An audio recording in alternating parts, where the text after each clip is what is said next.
This is the Ecofeminist Podcast. I'm your host, Ellen Hugema. Ecofeminism is a movement that applies feminist principles to ecological issues.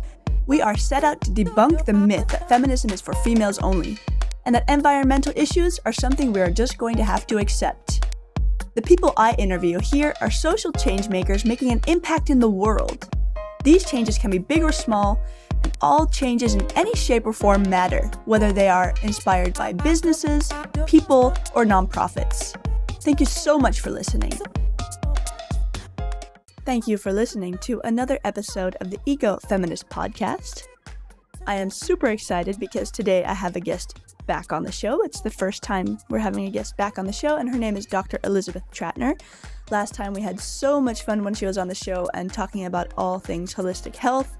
And today we're going to dive a little deeper, and we're going to focus on particularly women's health and things related to menstruation and all that good stuff. So this woman has so much tremendous wisdom, and I'm so grateful to have her on the show, and we're super connected. We talked after the show for like another hour and tried to record it all. Didn't really work out very well, so I still have actually more that I wanted to share with you, but it was a little bit too long anyway, and she is just full of wisdom and love. And I really appreciate this woman so much. So you're going to learn a lot from this woman, Dr. Elizabeth Trattner. So thank you so much for listening, and I hope you love it as much as I do.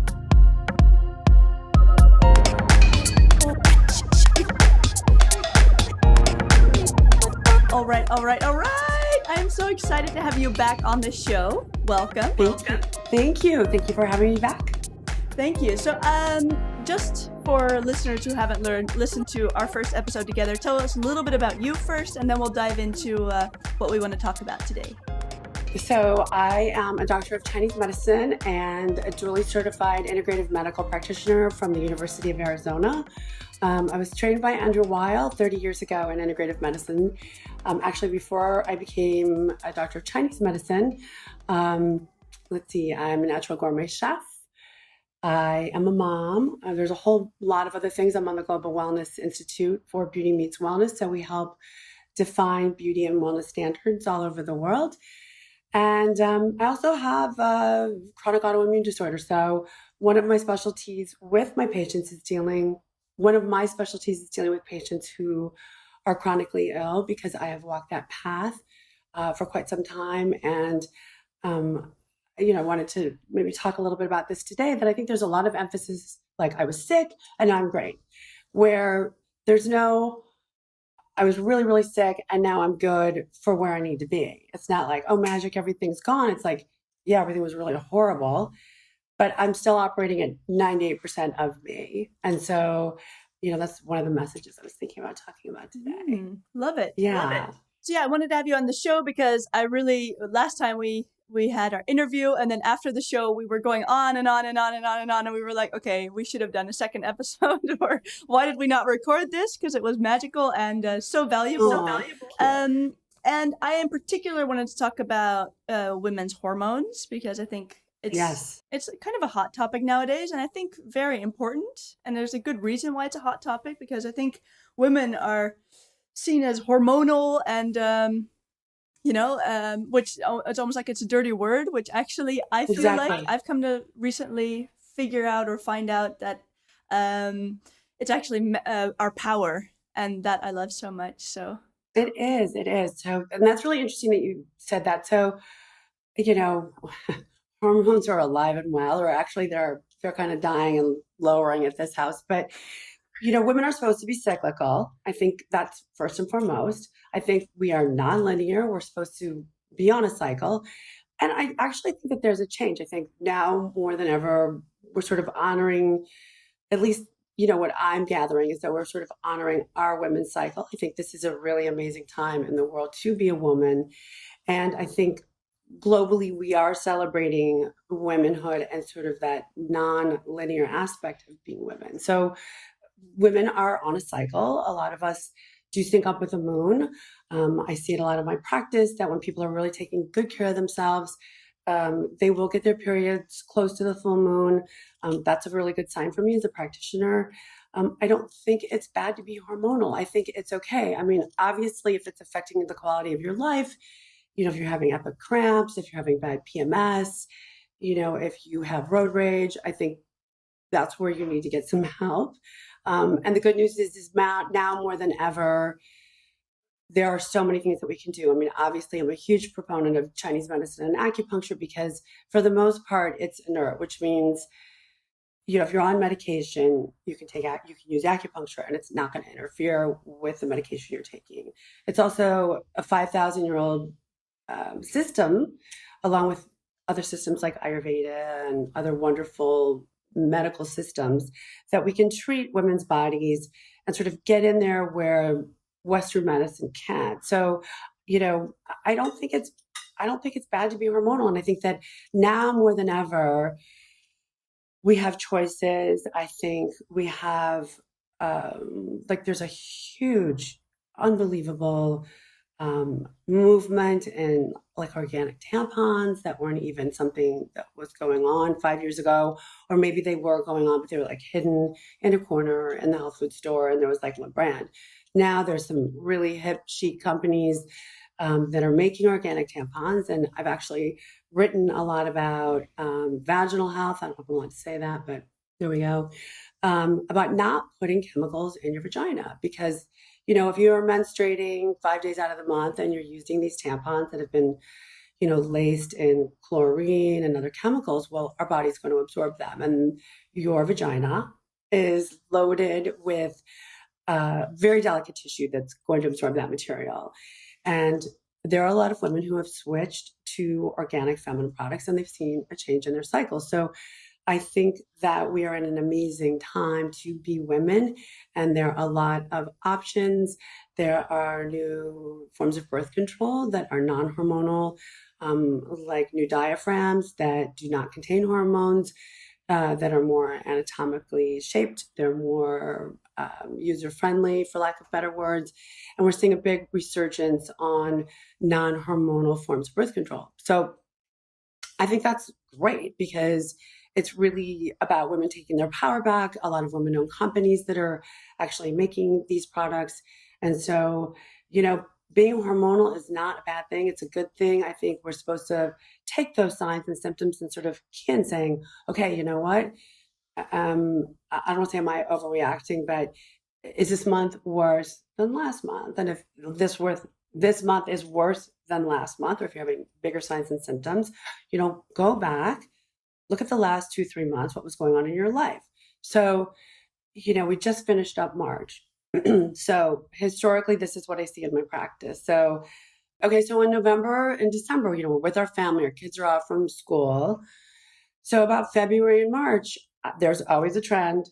Patients come in, they're like, oh my gosh, I'm having the worst period. My period's late. I have really bad PMS. It's like, okay, let's count. I feel like count from Sesame Street. I'm like, let's go back. March, February, January. There we are, Christmas, New Year's. It's a month of eating or 6 weeks of eating. A lot of people travel. That changes your cycle. You're with your family. It's a lot of stress. You're off their traditional schedule like we are with our children. Our kids are off from school. And lo and behold, your period's off. So that's okay. And so I think, I always tell people your period's like the red barometer of what's going on in your body. It's a good thing, A lot of people sort of look at it like, oh, I have my period. And there's so many memes and things that we on social media about menstruating and that it's kind of like this drag. And it really isn't. It's great. It's like, this is the way that you tap into your body and say, okay, how am I doing? Is this cycle normal? Do I have more clots? I'm sorry if I'm grossing people out. But, in Chinese medicine, your period history and your cycle are a huge key to how do we diagnose. So, we're going to ask you those kind of questions. And I think as women, we have a responsibility, to really tap into what's our cycle. And thanks to this, we now have amazing apps, which I ask my patients to use. And they are incredible because you can track your symptoms, you can track the length of your cycle, and you can literally see a pattern. Like, you'll have one ovary that does one thing and one ovary that does another. And then that's a great way to say, like, okay, how do we find your fertility? How do we figure out, like, which side of your body is the more dominant side? There always is when you're ovulating. So, these menstrual trackers are amazing. It really helps practitioners like myself really key into what's happening with your body. So periods are awesome. Don't hate them, love them, embrace them. It's a great way to learn to take care of your body. Okay, I have a couple of questions about that. So I found it interesting that you said syncing with the full moon, that's a great sign, because I sync with the full moon. I always thought that Well, you I can had to sync sync really with the new moon. I mean, if you're syncing with the new moon, it's not like, oh, that's bad. With both. Like if you're a person that syncs with the new moon, great. What I see trend wise in my office is when women are taking really, really, really good care of themselves, usually their periods show up on the full moon. Now, look, there's people who are going to listen to this, or there's going to be traditional Western practitioners who listen to this and say, oh, that's shit. It's not. I mean, because, all you need to do is go look outside on a full moon, or here in Florida, and we have little turtles laying their eggs, or their eggs are hatching and they're going out to sea. We've got blue crabs walking down the street on a full moon.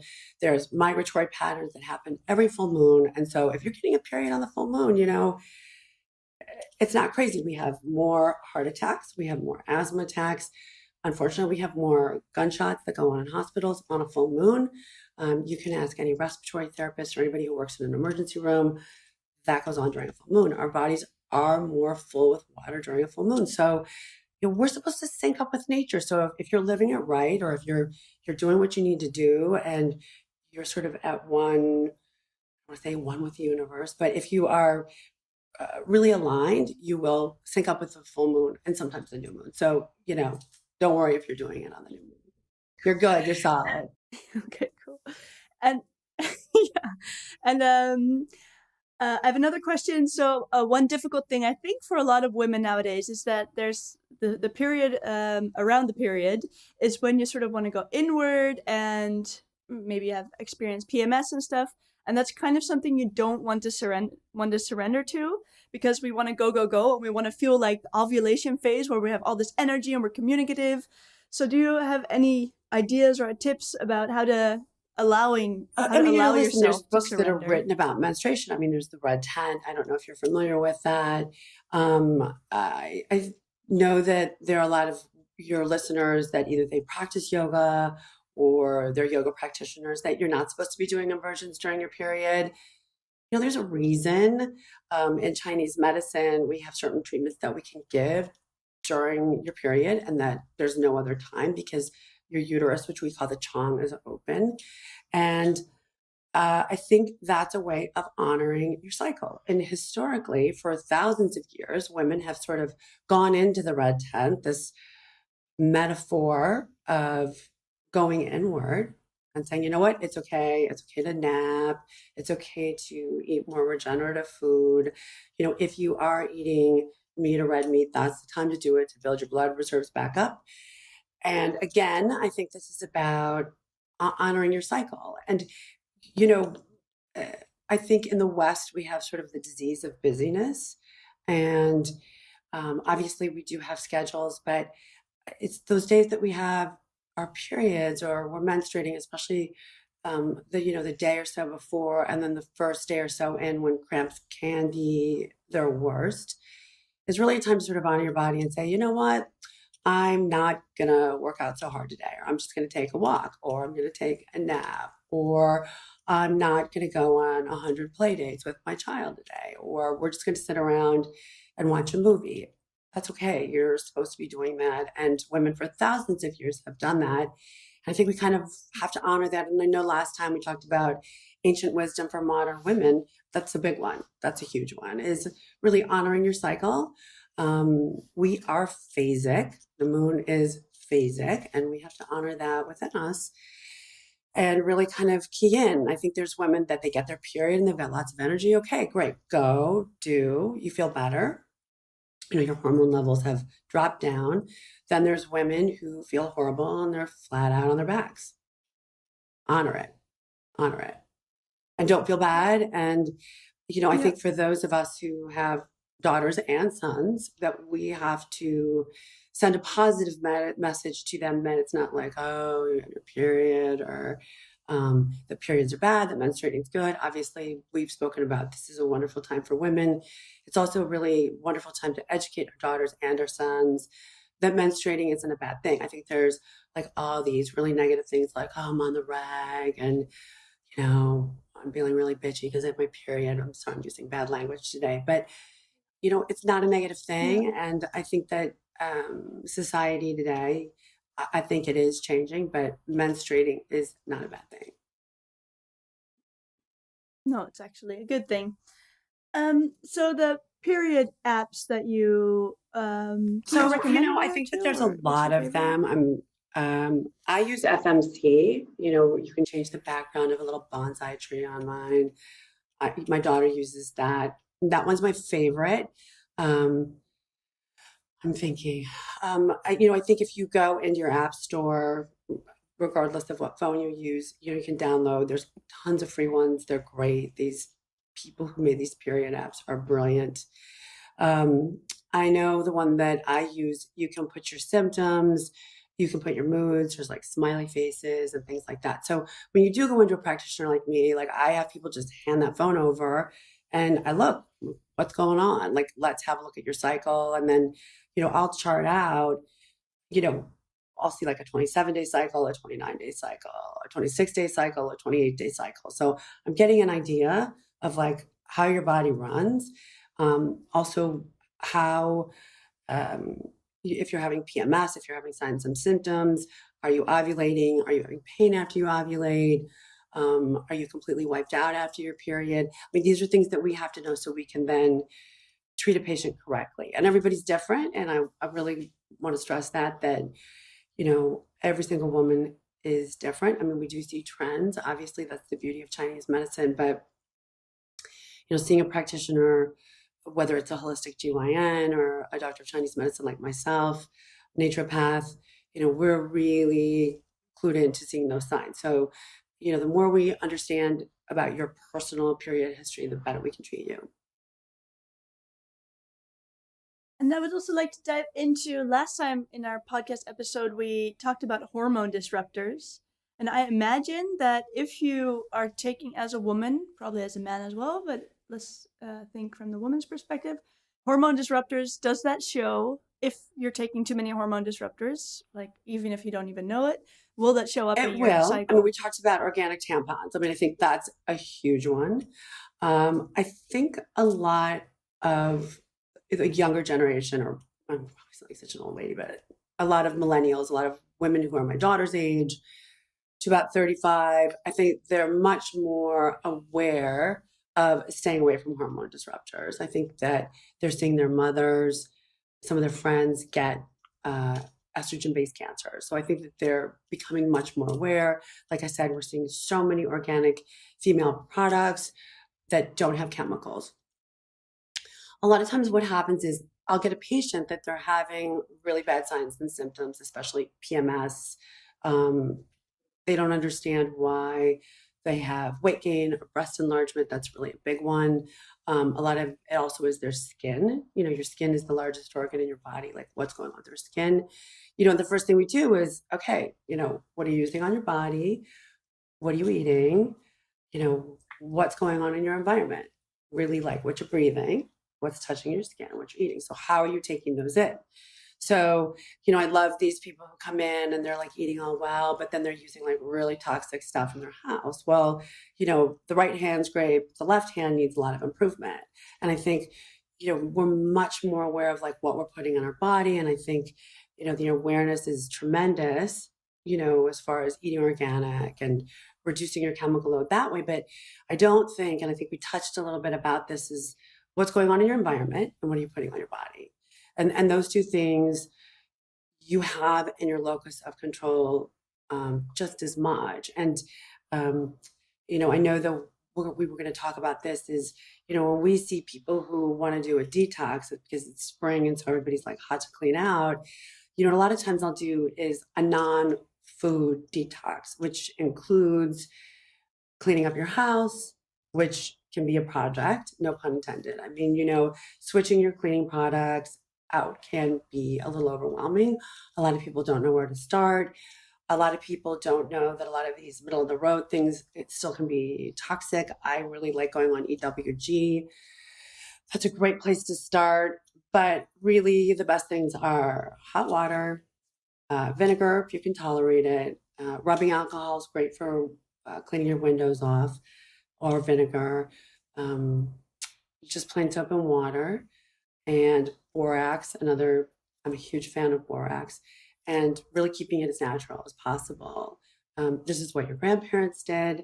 Um, you know, I think I remember they used like something like Fel's naphtha. I don't know if it's in Holland, but like, I think I remember my grandmother using that kind of soap. It was like this kind of like Dr. Bronner's. It was a hard soap. They cleaned everything. It was pretty natural. And so that's what people are using. And, it takes a lot of that emotion away. A lot of people have these big food attachments. So I'm like, let's detox your house. Let's try that. I don't know if we spoke about the dishwasher, but people are putting these really intense cleaning products in a dishwasher. Well, your dishwasher heats up close to 200 degrees, almost boiling or hotter than that. And then all that chlorine and those chemicals get released into the air. It's hot, your house is sealed, and those chemicals are inside your house. Or they'll use like a special drying agent, which I'm not going to name them, but that too is then released into the air. And a lot of us congregate around the kitchen. I'm sure people listening to this or people watching this are like, yeah, well, everybody hangs out in my kitchen. Well, those chemicals are in your kitchen. They're under your sink. They're coming out of your dishwasher. Oven cleaner, forget it. Like that stuff is crazy toxic. I can't even think about oven cleaner. And, that's a really great way to detox without the emotional attachment of food. So that's a great way to start.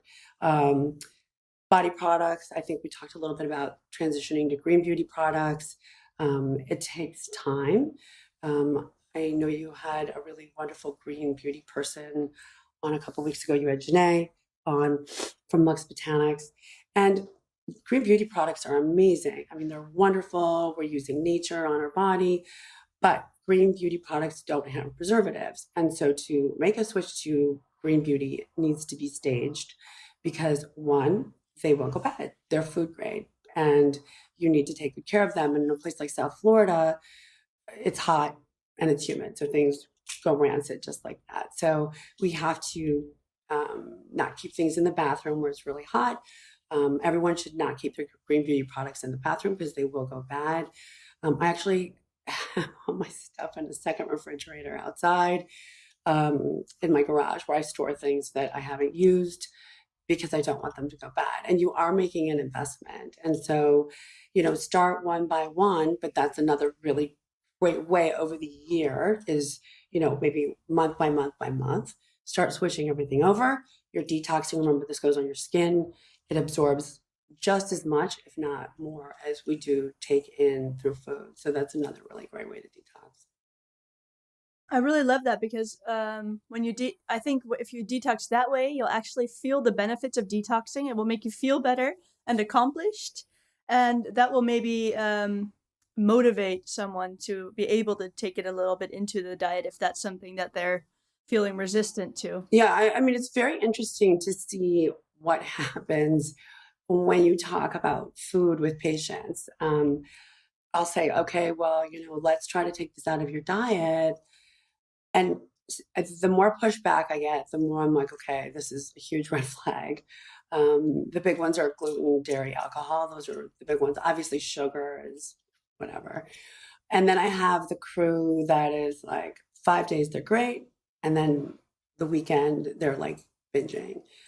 But unfortunately, it takes 2 days physically to get it out of your body and then 2 more days for the inflammation to go down. So then on day 5, you're cleaned out, right? And then you're back to the weekend and they're back binging. So, the way to take that emotionalness out is your environment and what you put on your body. There's not this like, I have to have this piece of cheese or I have to have my alcohol or I have to have my drink. I think, for moms, it's wine o'clock. I'm sure, you've heard that too. That's a big one. So instead of hitting those hot buttons, those are easy things to detox. Obviously, like this one's a big one. Phone. I try to encourage patients and myself, I have to be included, is to digitally detox. I have one television in my home. I think we might have talked about it on the first interview. And then that's it. So we have that. I try to put my phone down after a certain time. For me, it's tough because I do have patients contacting me around the clock. You'd be surprised. But I think digitally detoxing, I think it's really easy to just keep scrolling and what's up on Facebook. And I think we can get really pulled in, even if it's for a couple hours or you leave your phone in a drawer. That's a really great way to start. I mean, it doesn't have to be all or nothing. These are just nice ways to implement that they don't elicit the response that a lot of people have with the attachment of food. So, Yeah, I really like that phone detox as well because it's even if it's just 1 hour in the morning and 1 hour at night, those hours are going to be so peaceful and you'll be able to sleep better and you'll have more energy during the day because you're able to sort of tune into yourself rather than blasting your energy out through your phone immediately. And I also wanted to talk about binging for a while. So, what is traditional Chinese medicine's take on binging? Is there a cause for it? Is it emotional? Is it physical? I mean, it can be anything, really. I think, with Chinese medicine, the beauty of looking at binging can come from your liver. So, a liver binge would be that 11 o'clock at night, you're on Instagram, you are on the internet, like internet road rage, as I like to call it, that you're like hopping from site to site, you're shopping. That's kind of like a liver binge. Heart fire, your Shen, that can be a different kind of binging. And the beauty of Chinese medicine is that we listen to a person's intake and then we can help kind of slot things in. So if somebody is binging, I mean, obviously sugar is the big one, right? I think, obviously, I think we just got over 2 big holidays. And so, whatever people were eating, it's just binge central. Sugar's a big one. A lot of times that will come from the digestion, from the spleen, as we say in Chinese medicine. And then we get, the dampness, which is that kind of fogged in, muzzy thinking. That's the big one. I mean, that's the big binge. Food binging usually comes from digestion, but not necessarily. And it can be a combination of different elements. Oh, I thought binging was always just eating a lot. Binging can be from anything. That's Yeah. that's the beauty of Chinese medicine. You can have lots of different bingers. Yeah, and I'm also hearing with traditional Chinese medicine that it's also like a phone binge that would be also seen as a binge. So you look at it really holistically. So all Right. I mean, aspects of what time are you binging? I think, I'll get the patients that they'll say, okay, so I'm up at 5 in the morning and I'm tired, but I don't know what to do. And I really am this way. Well, that may come from a lung depletion because that's large intestine, large intestine time. So it's times of day. We listen to the language that somebody uses, what they're binging on, and really the key words. So, I feel bad as opposed to like I'm super angry are the ways that we diagnose. And so, again, the beauty of Chinese medicine is it's highly personalized medicine that we can say, okay, I'm listening to you and I'm hearing this. And then we can ask them instead of what seems like random questions to validate, okay, is this a liver issue? Is this a spleen issue? Is this a heart fire issue? Is this a metal issue? Is this a water issue? How we diagnose. And just like with everything, and, patients are like, yeah, how did you know that? And it's like, well, this is because this is typical spleen behavior, or this is liver behavior, or this is kidney behavior. And so, that's the beauty of how we break it down and how we can then treat with needles and with herbs and also lifestyle adjustments. So, yeah, before we started recording, you were talking about the the Passover and Easter eating. And that's something that's why one of the reasons why people want to do a spring detox is because they're just like with Christmas and New Year's and Thanksgiving, they're eating a lot, and then they're like, okay, I went crazy, and now I need to clean. So, like, what is that like? What? I mean, what is it like as a practitioner, or how does it look just coming into my office, or Yeah, how? Okay. yeah, So, I mean, for the most part, and I think, our friends who are up in the Northeast, I mean, there's been some really weird weather going on up there. So we have winter time, and that can start as early, you're in the Netherlands, October, November, things start getting cold. And so traditionally, we're supposed to put more weight on in the winter. Weight keeps us warm, weight insulates us. Naturally, we crave more carbohydrates because we aren't getting as much sunlight. So we crave more carbs. It has to do with, our brain chemistry, our serotonin and our melatonin. So we've packed on a couple pounds, and then through that winter holiday, we have Thanksgiving, Christmas, New Year's, like that whole set of holidays. And then we come out of it and it's spring, right? So here's fall, here's spring. So then we have the 3 months of pulling out of winter, and everybody's like, oh my gosh, I gained so much weight this winter, which is okay. And now I want to detox. Okay. So we literally had like a trifecta last weekend. So we had Easter, we had Passover, and we had a blue moon.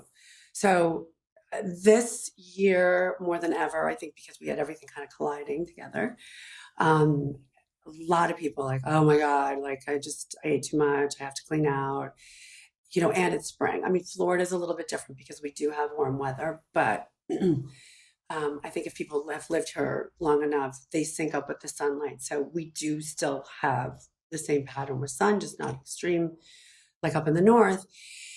And everybody wants to clean out, and everybody wants to make this huge purge right away. And, listen, you've just had 6 months of cold weather, and a week of doing smoothies isn't going to cut it. Like, that's just,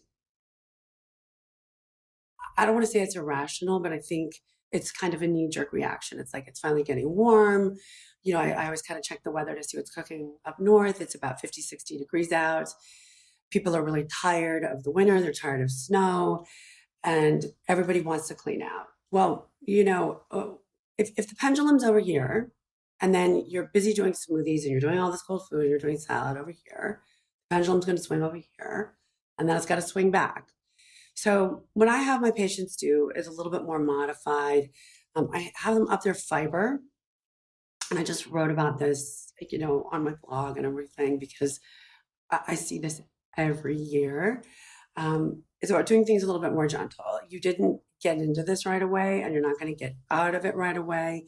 And I also think that these extreme detoxes or resets create too much of a swing on the pendulum. And in Chinese medicine, we are not about like how many smoothies and acai bowls and salads can you kick back. Now, I think that there are some patients that do well on it. I think men who have a different type of constitution do a little bit better on more yin, as we would say, food, more cold and damp food, because traditionally they're more what we say hot, and they have more qi.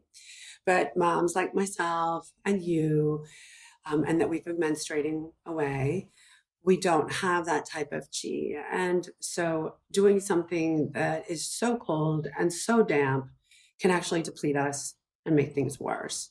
So I have people do modified cleanses. I focus more on fiber, doing an intake of anywhere from 40 to 50 grams of fiber. It is a bit of a challenge to take in, but what fiber does is it actually latches onto the bad stuff. It helps bring down your cholesterol. It latches onto these, estrogens. We were talking about the bad estrogens in the environment, so it latches onto that. And fiber is like a broom. It just cleans you out. So you can be a vegan, you can be on keto or modified keto, get your fiber in, 40 to 50 grams, which is usually in the form of what we like is cooked vegetables, because cooking breaks down hemocellulose and cellulose bands, which make vegetables easier to digest, and it's a little bit more gentle. It's still cold in most places in the northern hemisphere. It's still like probably 50, 60 degrees. I don't know how it is in the Netherlands, but it's still cold. So doing something that's cold is going to make you more cold, more damp. And we have to be conscientious, especially when we're looking at an individual patient, that if you're cold and damp, doing a cold and damp cleanse is going to get you into more trouble. So people are going to be like, I don't understand, I'm more bloated, I'm not losing weight. And it's because you're not building the system up, you're depleting it. So this is what we see a lot of. So I'm a big fan, of course, of soups, stews with tons of vegetables. You know, if you eat eggs, you can do omelets with tons of vegetables. You know, I am a fan of frozen organic. I think, you know, there's a lot of food waste. I think, you know, you've talked about this, you've touched on food waste. You know, if you've got something that looks like it's on its way out, just throw it in your freezer. I mean, it can be like 2 pieces of asparagus, it can be like 5 green beans. Everybody's had that beautiful head of broccoli where it starts to have those little yellow sprouts come out. Just wash the whole thing and then throw it in your freezer, or just cut it up into quarters and put it in your freezer. And generally what I have my patients do is take a big soup pot, use marrow broth, because marrow in Chinese medicine is really building. It helps your gut. I mean, gut health is huge. Gut health has been big in Chinese medicine for 5,000 years. And take that broth, whatever it is, and take those vegetables. It can be the ugliest thing that you've ever seen, and just dump everything in there. It can be like whole carrots. I don't care. You don't have to peel them. It doesn't have to be pretty. And then get a hand blender and then just puree it. So bring it to a boil, let it simmer, puree it, and you've got like this green swamp soup. That is probably one of the best detoxes that you can do. You're reusing, or you're using food that probably was on its way out. It's an amazing source of fiber. People can freeze them in little like 8-ounce containers. And it's a great way of using your resources. And it's an amazing way of detoxing. It's still cold out there, people. Like, you know, I like saying use those juices and those smoothies and those acai bowls once in a while as treats during the summer when it's hot. Fruit is very cooling in nature. It is not warm enough yet. Yeah. Wow. That's basically my diet. Mine too. Also, thank you for your advice, by the way. I asked the question on Instagram about my daughter only wanting to eat soup. And you said it's fine as long as there's carbs, protein, vegetables, and I have then bone broth in there as well. If all of that's in there, then it's okay. Totally okay. I mean, you know, I think the earlier, for those moms listening, the earlier that we can get our children sort of exposed to eating that way, the better they're going to be, the healthier their immune systems are going to be. I mean, I sent my daughter to college. I'm sure people are like, oh my gosh. I had this giant stock pot. I mean, it was like commercial size on my stove. And I made her bone broth with beef, turkey, and chicken. And I don't know, it had like tons of turkey legs and a couple chickens in there. And I made it for 48 hours. And then she went to school with bone broth. And then she loves beef stew, which, you know, I know there's a lot of people who don't eat red meat. Don't worry, it was grass-fed, organic, free range. And knock on wood, my daughter did not get sick her first year in college, which is quite a feat for those of us who have gone to school. She did really well, but I was like, there's no way. So, you know, she was used to that. She craves that. She craves that around her period. I hope she's not mortified listening to me talk about that. But, you know, that's a perfect food to eat when you've got your period. It's really nourishing. It's easy to digest. You know, there's little pieces of potato. There's beef. I think if you're a vegan or a vegetarian, you can do things like black lentils and use like a really solid vegetable stock and do your dark colored beans and lentils, because in Chinese medicine, those are kidney foods. Those are really building. So I don't want, you know, our vegetarian and vegan friends saying, well, you know, I'm not going to eat that, because I think everybody's got what fits right for them.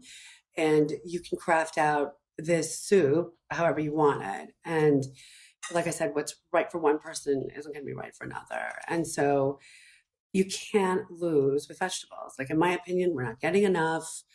We're eating a little bit too many raw vegetables. I have this conversation a lot with patients that a lot of vegetables need to be cooked. And, you know, for all my Chinese medicine buddies out there, and a lot of dietitians who are listening, we need to cook, steam, saute, roast our vegetables because we break down the fibrous bands, that's hemocellulose and cellulose, that are in vegetables, so it makes it easier to digest. Because I'm sure, like, there's the crowd, like, every time I eat broccoli, I get bloated. Well, try steaming, roasting, anything, grilling your vegetables. It's going to break down easier. You're adding heat. And then the other thing is, those phytochemicals are released when you cook it. So we need heat to release lycopene. We need heat to release the DIM that's in broccoli. And so, cooking isn't bad. Gray broccoli is disgusting. I don't think anybody wants to eat that. And I just wrote something yesterday that, like, there's, so much pushback on vegetables. It's amazing. It's really easy to, like, kick back a salad because you just open a bag, or it's made, or you go through a salad bar. But, cooking vegetables, it's hard. It's hard to understand those nuances of, how to cut vegetables, how to cook vegetables. Go get a cookie sheet, put your oven on 400. I don't know what that is over in Celsius, if you can help me. Like 180. I don't know. Roast it on a cookie sheet, put some salt and pepper on it. You're good to go. Cue those things up, store them in glass containers in your refrigerator. I show my patients all the time. Look, here's the fridge. There's always squash. I mean, squash is a no-brainer. You can do a spaghetti squash and a butternut squash. Butternut squash I always wrap in aluminum foil because it leaks all over the oven. And spaghetti squash, just pull off those tags. Here in the United States, we have our little labels. Pull off the tags and just shove them in the oven and come back a couple hours later. If the spaghetti squash is nice and toasty, just pull it out, let it sit. Open up your aluminum foil. I take your butternut squash off, let it cool, cut it, and then you can literally just cut it into circles and put it into a glass container. And the spaghetti squash, it just literally pulls off the skin. Like, people are like, oh, I don't want to cut it, or I don't want to do this. It's like, you're throwing it into the oven. It's simple. And there's a lot of fiber. And in Chinese medicine, things like squashes really build digestive energy. Those orange and yellow foods are really wonderful. Pumpkin too. Maybe that's why my daughter loves them so much. Okay, so salads in the winter, yes or no? So that's like the $8 million question. I think some raw greens in the winter are okay. Here in the United States, for some reason, people love romaine lettuce. There's really no nutritional value. When I do send my patients out, or when they are wanting some salad, I mean, listen, salad's delicious, and a lot of people like that crunch. I have people look for herb mix and spring mix and mash, okay? Here in the U.S., we have some companies that are really wonderful where there's prepackaged containers of those vegetables or those lettuces. And those lettuce are actually digestive herbs. So herb mix is things like dandelions, it's dill. I'm drawing a blank. There's like salsify. There's beautiful things in herb mix lettuce. I'm like, listen, if you're going to have a salad, eat herb mix lettuce. They're digestive herbs. And the same thing with spring mix. They're dark, bitter greens. Bitter greens in Chinese medicine help digestion. I like mash. It looks kind of like baby bunny ears. And then the other one that I like is arugula. But I think where women get into problems is they're eating like a pig's broth of a salad like this. And, when you go to Europe, salads are this big, right? Like, you go to a restaurant and that's your salad. I think Americans are so shocked when they go to Europe and they're like, this is the salad. It's like, yeah, this is the salad. And I think a lot of times, Europeans really have it right because, they're serving things, that I would say that we've just started to see maybe in the last 10 years. I lived in Europe about 25 years ago, like radicchio and a lot of the real bitter greens that help digestion. And so, that's what's so wonderful is that's okay, but it's portion size. I'm sure you've noticed that, if you go out to eat in Europe, your little salad comes like this, and it also comes, either in the beginning of your meal. That's there to help you digest. So in the US, salads are just, I don't know, I don't want to say they're overhyped, but I think we kind of need to get like a better check on our salads. I think in the summertime, they're great. Salad's really cooling energetically. It's hot. And salad is supposed to cool your body down. But, when it's 50 degrees, it may not be the best thing. I think in small doses, it's fine.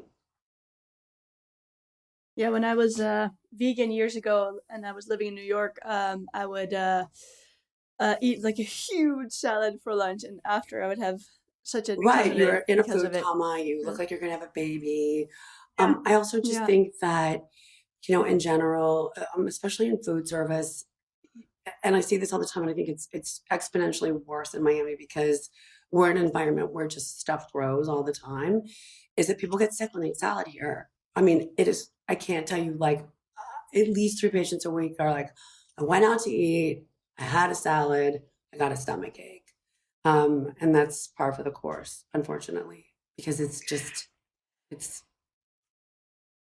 yeah. a raw. It's like I don't it's think too people much. have, It's too much, and it's also the quantity. I think if it's a small one, I can handle it, but if it's like a huge one, then it right. just my body's like, oh my god.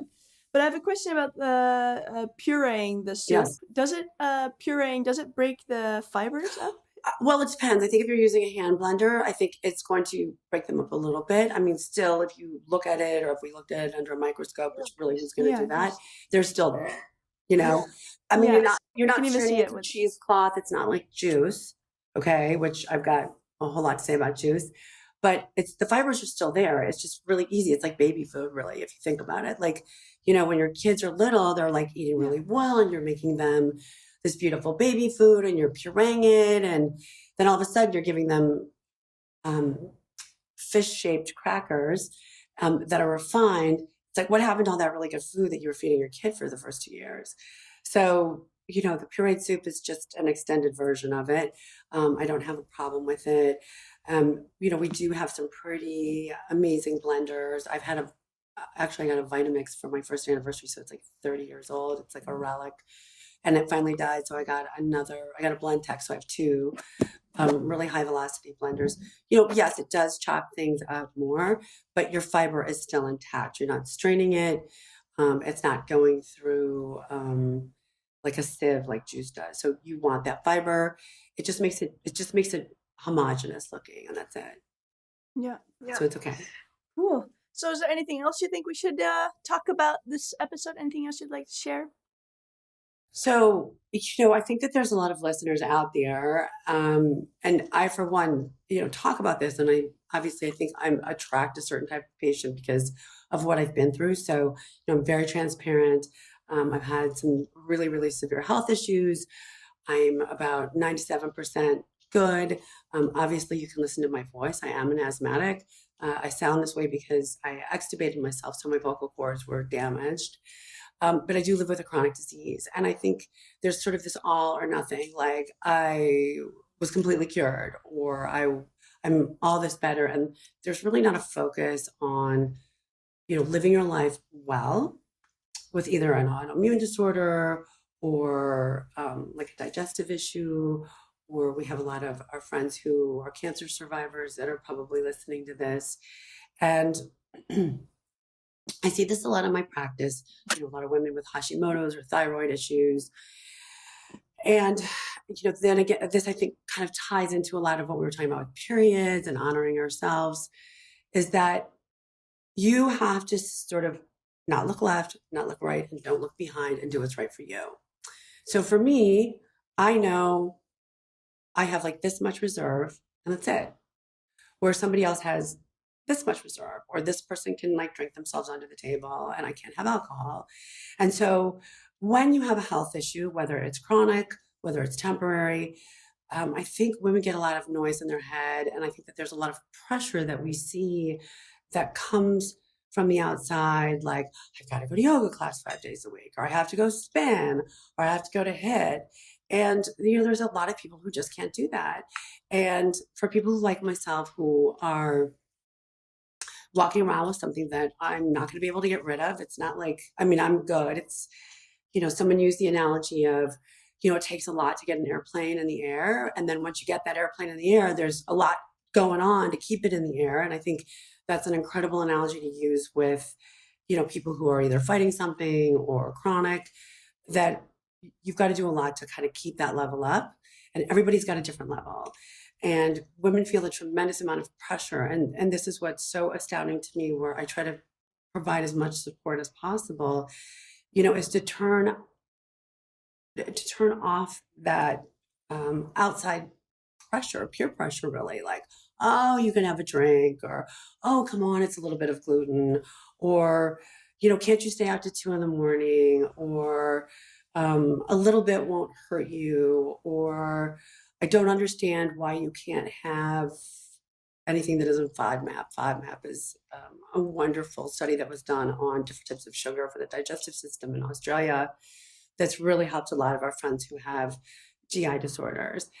And, I think that every woman, it's like how we started this interview, has to honor where they are in time and space, and not say, well, I don't understand why my girlfriend can do this, or I don't understand my sister can do this, or I don't understand this person can do this. It's like, you're you, and you kind of have to just do this, put those, like, frame it out and say, okay, this is what works for me, and what works for me may not work for you. And, again, I think that we're coming back full circle. It's like we have women that are vegans, and we have women who are vegetarian, and then there's women who do keto, and there's women who are on paleo, and women who do macro. And I think that if you can honor that, and that's what feels good for you, whatever your condition is, whether you're well, you're fighting something, your family's fighting something, you're in a period of stress, or for me, like long-term warrior out there, that I've been managing something for 30 years, know your body, know yourself, and know what you can tolerate, and honor that.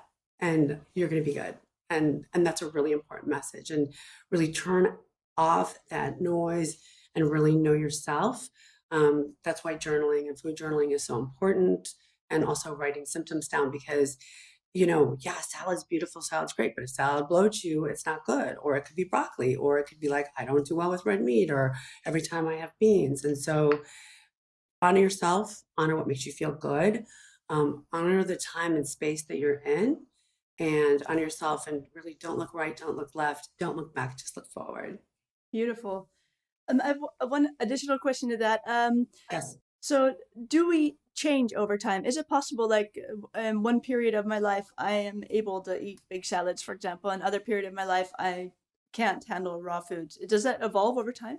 Yeah. It totally evolves. I first of all think that, like, the one, and I'm sure you're going to agree with me, I actually laugh when I think about this, like, all bets are off the table when you're pregnant. Like, I'm sure you remember when you were pregnant, like, it was like, what craving was I having? I was off at some fast food restaurants, which, like, walk of shame. And I had some crazy cravings for things. It's just like there's an alien that takes over your body.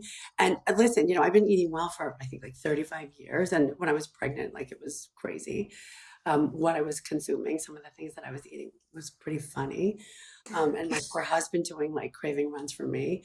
I also think as our bodies change, we are able to deal with things better than others. So just a point of honesty. So I gave up red meat when I was 18 years old. I think I actually got E. coli from eating a hamburger growing up in the Midwest. And that was it. And I had already did a vegetarian stint when I was about 12, and, like, crying at the lobsters down in my basement. I was thinking about this last night. And so I didn't eat red meat for 25 years. And about 45 years old, all of a sudden I was like, oh my God, I need red meat. Like, 25 years later, all of a sudden the timer went off. And I ate red meat for a period of about 7 years.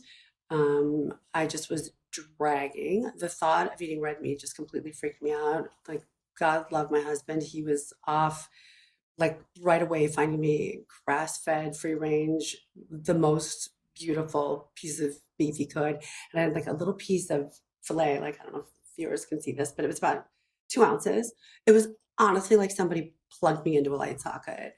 And I think that's really, really important, that, again, you honor what's going on in your body. Obviously, women's bodies change. My body has changed dramatically in the last 7 years. Going through perimenopause and then entering menopause, our bodies are different. I think our bodies gain and weight and lose weight differently as we age. It's not a bad thing. It's just different. I think when you're younger, we have more life force, more chi. I think that we can eat differently. I think about my college days, and I wouldn't even admit to what I was eating back then, that I was okay on.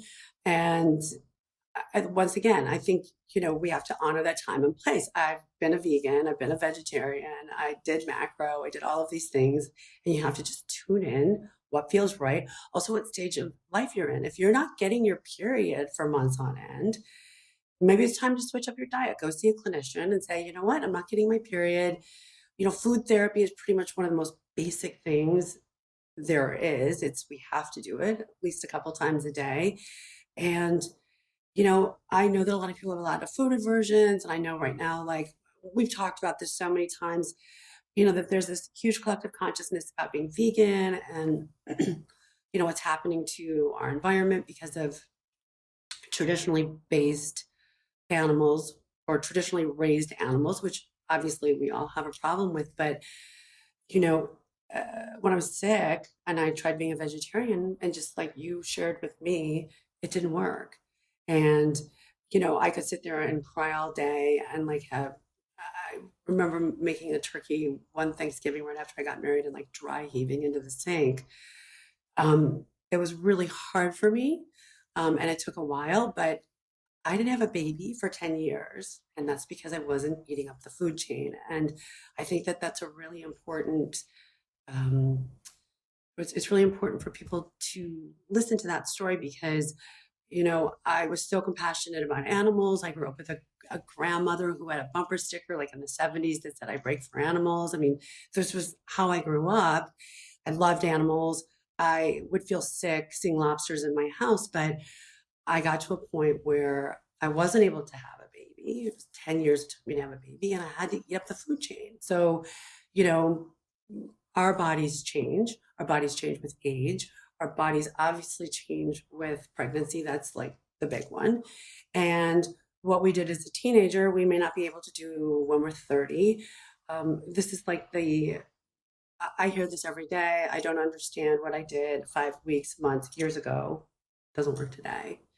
And, as we sort of wrap that up, again, that's really, really important that what patients say that I don't understand. So for people who are listening and they're thinking like, yeah, you know what? Gosh, I used to be able to eat like beans and rice all day long and I was super skinny and now I'm totally bloated. Okay, it's not working for you. Or I could eat a ton of red meat and now I'm doubling over in pain. That's not right for you now. And so again, don't look left, don't look right. What's happening right now in your world, and honor that. Beautiful. Love talking to you so much. And I want to touch on one thing that I was at a networking event a couple weeks ago, and then there was a woman on stage speaking about something, and she said, friends, family, work, health, sleep. For women, this was in particular, choose 3. What do you think about that? I couldn't choose 3. Oh my gosh. Okay. I need the list again. Yeah. Friends, family, work, health, sleep. Choose 3. Is it possible? Okay, so this is me, and remember, I've been really open, with the audience today. So first of all, health. You can't put a price on it. Yeah. And I think for anyone who's listening who has had their own health crisis, or they're going through it, or they have just something long term, when it's gone, you realize like how priceless it is. Like you can't put a price on your health. I had 1 year that I spent 100 days in the hospital. It is, when you lose it, you literally have to scratch and crawl back to get it back. So I would definitely say health. And then my family, obviously my family has gotten me through. My husband and my daughter have gotten me through everything. I love them. I could literally like tear up when I think about, everything. I've been with my husband for 35 years. It's a long time. He's been through literally hell and back with me, especially literally watching his wife die. I was coded once. So obviously my family and my daughter's amazing. It took 10 years to have her. So got to keep those guys at the top of the list. And then obviously I don't know how you say it. Okay, it's sleep over friends, or it's, what were the other choices? Food? And work. So the ones we have left is friends, work, and sleep. But I was just wondering, is it possible to choose 3? Can't you have it all as a woman? Can we have it all? Yeah, she said we can't have it all.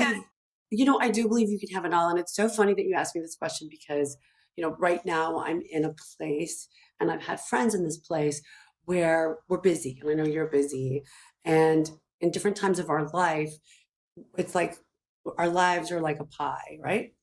And sometimes the piece of the pie is bigger because of our children. I think that, we have to put a lot of time and energy into our children. So for 18 years of my life, that piece of my child pie was bigger because I was raising a child. Now it's smaller. My daughter's off to college. Doesn't mean she's not important, but that pie shape has changed. Now that I'm focusing more on my career, that piece is bigger. But what happens is, and I've used this analogy, and I have a friend that we've used this analogy. So we had a friend, or we still have a friend. She's a huge executive. I can't say with what company.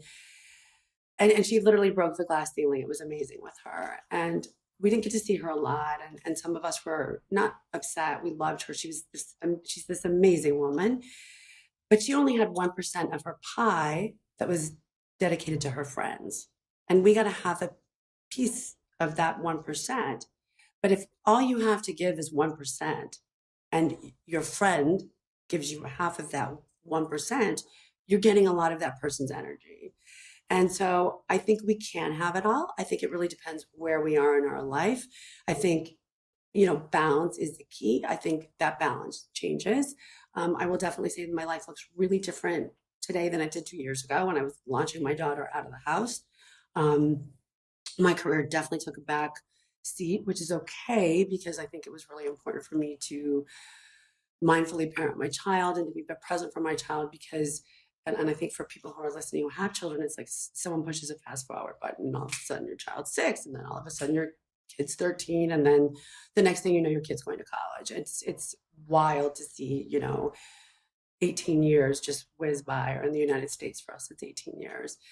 And so is it possible to have it all? Of course it is. And I do talk to my patients about this, but, parenting, careers, sleep. I mean, I think sleep and health are paramount. I think you need both of them to survive. You can't just go without them. I mean, sleep, eating, and working out are really pillars of good health in Chinese medicine. So you can't just say, okay, I'm not going to sleep and hang out with my friends. I think that you have to have that all, but it's how you balance that. I think it's also, let's say, and I know that there's so many people like this, that you may see a friend every 6 months, but you pick up where you left off and you have that time that you're present with them, and then you're good to go. They fill up that energetic and emotional gas tank of yours, and then you go back to what you're doing.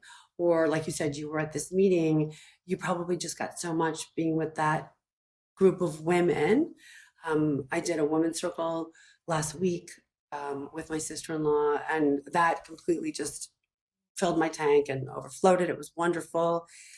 And I think as working women and women in the world, we have to be present to take that energy in, so it fills us up. So when we're doing other things in our day, we can be productive and be mindful, whether we're eating or we're sleeping or with our children or with our friends. And I can't remember what the other things are, obviously, and being mindful eating is very, very important. But I do think we have to have it all, but I think that we have to be mindful, we have to be present. And just like with our cycles and with what we eat, that changes. Those pieces of the pie always change shape and form. And we just have to recognize that we do go through phases, and that, again, we have to acknowledge it. So that's my spin on it. Love it. Thank you so much for talking about that. That has been on my mind ever since that networking event. So thank you so much for being on the show. Is there anything else you'd like to add? Well, I want to know what you think. Like, what's your take on it? So for me, it was really frustrating. I couldn't choose 3. That's why I was, almost a little annoyed. Yeah, for me, it's difficult right now because I obviously have a 2-year-old daughter that I'm raising on my own, and career that I'm blasting off of the ground. And of course, I want to see my friends. And for me, sleep and health are non-negotiable. So, right. Like, I couldn't choose between family and work. Well, Sally has to come at once, so it would have to be sleep, exercise, and Sally. Right. But I again, it's just like, but I think, we get so much from, when we are with our friends, our women friends, we make oxytocin. And so, this is just a little pearl to add at the end. And so the power of being with women. So for thousands of years, like we're going to go back to that red tent, is that women traditionally had women's circles. Women were sort of not isolated from men, but women would hang out with each other. It was more of like a global village or whatever village that you came from. And so last weekend at this women's circle, I was talking to these beautiful women, and the power of just holding space with other women, we make oxytocin. And oxytocin is that feel-good hormone that we only make when we're breastfeeding. And, that ship sailed a long time ago for me. And so when you're tending and befriending, so when you're taking care of yourself and you're nurturing yourself and you're cooking, so like Self-Care Sunday and all those great things, but really being in the presence of other women, we make that oxytocin. And so I think, that too is important because, I've gone to some women's seminars, like I just did a women in wellness event and I did that women's circle, and then that just fills us up. So, maybe right now I'm not in a space where I can go have lunch every day. It's really difficult because I'm working and I'm writing and I'm doing interviews and I'm all over the place. But then having that time, just like you had and I had, we fill our gas tanks up that way. Or you meet that friend for an hour for coffee. I was just in New York, and I kind of love the mentality that, you just people meet, boom, they have coffee, they're off. And I really love that. That doesn't really happen a lot here. I think it's a different type of culture, but New Yorkers are so cool that they meet up and they're off, and you get like you fill your tank up with a woman or with your women friends, and then zip, you're off. And so I think that we kind of just have to take advantage of that, not get caught in sort of like the bad women mentality, like the mean moms for whatever, lack of whatever you want to call it, not the bad women energy, which, I think as moms, we all know it's out there. I think that we can acknowledge that, but, be with people who fill up your cup. If it's once a week, if it's once a month, if it's every 6 months, be with those people who fill you up. And, balance. It's always going to change, So those are my words of wisdom. That's what I tell all my patients. Honor that time and space, and, and celebrate being a woman, celebrate being with women, and celebrate being you, because only you are you. And, you're not this person and you're not that person, and you're not this person on Instagram, and you're not this person on Facebook, and you're not certainly this person on television, but you're you, and really honor that time and space that you're in. That's beautiful. Thank you so much for sharing that. And thank you so welcome. much for being with us and doing this. Oh my second gosh, episode. I love it. I'm so happy I'm back. And I just want to let anyone know if they have any questions, you can find me. You're always so wonderful about like sharing articles on my website. Reach out to me. I'm on a lot of social media channels, and also, just would love to hear from people, what people think. I think we have to kind of support each other. We have to support each other. We have to support other women. This is an amazing time in the world to be a woman and to raise good women and good men in the world. And I think, so this Power Women in Green is really wonderful. I enjoy listening to all the interviews. What women are doing today it's super badass. I'm sorry, I'm swearing again, but it's really quite profound. It's amazing to see, really in just my lifetime, really the power of women. And, we're not men, we're better than men. And I think that we have a lot of tools that we can use to make this world a better place. We are supposed to be nonlinear. And I think the skills and the intuitive abilities that we have as women, we can really create a better world for our children and generations in front of us. So love that. Honor and utilize those superpowers. Exactly. Women are super. And your handle at Instagram is at Dr. Liz Tratt, right? Dr. Liz Tratt. I know I set it up so many years ago, and now it's sort of permanent. Yeah. But Dr. Liz Tratt. Show notes. Yeah, and all the other weird. Yeah. And the other ones I'll put in. So yeah, cool. Thank you. You're welcome.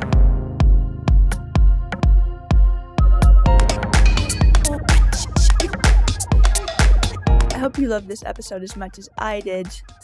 We definitely connect heart to heart, Dr. Elizabeth and I. She feels like a dear friend or a mentor or a sister or definitely a kindred spirit, and so grateful to have her on the show. It's just such a blessing to be able to speak with all these amazing women, and Dr. Elizabeth in particular is one very dear to my heart, and also Aries Leo rising, just like I am. We're both Aries Leo rising, and both have Sagittarius daughters. So yeah, we were meant to meet in this lifetime, and I'm so glad we did. And I also wanted to say that you might be thinking, so what's up with my health, or how can I figure out like what's up, how I can tackle any of my health issues that we were talking about in this episode.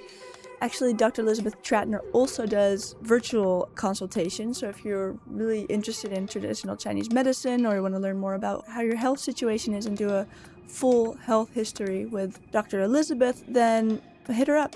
Link through to her email and show and a website and all that good stuff, social, on the show notes, so that you can reach out to her if necessary, or ask her a question, get in touch with her. She's always so open to help everyone and anyone, and yeah, she's making the world a better place just by being who she is. So thank you for listening, and thank you, Dr. Elizabeth, for being on the show with me yet again. It is such an honor, and I love you. Have a great day, everyone. Let us know what you think by using the hashtag EcoFemMag, and catch us on Facebook, Instagram, and YouTube at EcoFemMag. And did you like this episode? Then please consider leaving a rating and review on iTunes. It means the world to get your feedback. If you want to reach out for collaborations, then send an email to hi@ecofeminist.co. Want more? Check out articles about social change, environment, nature, business, feminism, female power, beauty, fashion, and travel at www.ecofeminist.co. Thank you for listening, and I hope to catch you there or in the next episode.